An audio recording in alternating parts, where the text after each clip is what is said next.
मोतिहारी में शहर एवं गांव में हो रहे दुर्गा पूजा के अवसर पर डीएम और एसपी के द्वारा शहर के सभी पूजा पंडालों का निरीक्षण किया गया। निरीक्षण के दौरान पूजा समिति को सभी आवश्यक दिशा निर्देश दिए गए।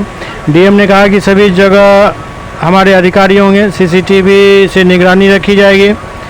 एसपी स्वर्ण प्रभात ने कहा कि पूजा पंडाल में महिला वॉलंटियर की तैनाती की जाएगी, पर्याप्त संख्या में पुलिस बल की तैनाती की जाएगी और सामाजिक तत्वों पर नज़र रखने के लिए सिविल पुलिस बल को शहर के चारों तरफ फैलाया गया है।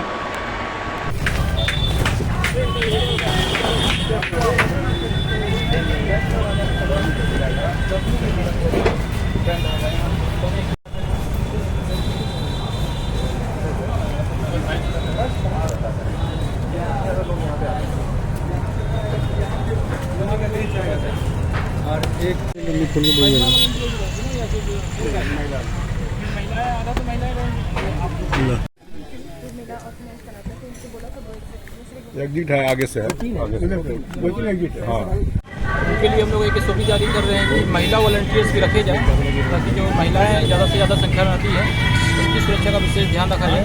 सभी पंडाल पर माइकिंग सिस्टम रहेगा और सीसीटीवी कैमरे लगाए जाएंगे और प्रॉपर बैरिकेडिंग की जाएगी ताकि भगदड़ की स्थिति जो है वो नहीं हो सके। और ट्रैफिक के लिए हम लोग जो है अलग से विशेष इंतजाम कर रहे हैं। ट्रैफिक डीएसपी को लगाया गया है, एक ट्रैफिक चार्ट भी जारी किया जाएगा ताकि एग्जिट एंट्री उनका अलग अलग हो और महिला पुलिस को अलग जगह रखा जाए और वॉलंटियर को अच्छे से ब्रीफ किया जाए और सुरक्षा के लिए सीसीटीवी बाकी सब रखा जाए। हमारी टीम भी रहेगी सभी जगह, हम लोग भी विजिट कर रहे हैं और उसके बाद हम लगातार डेली विजिट करेंगे और जो हमारे पूजा के चारों दिन है उस दिन भी हम लोग लगातार आएंगे और देखेंगे किसी प्रकार की घटना।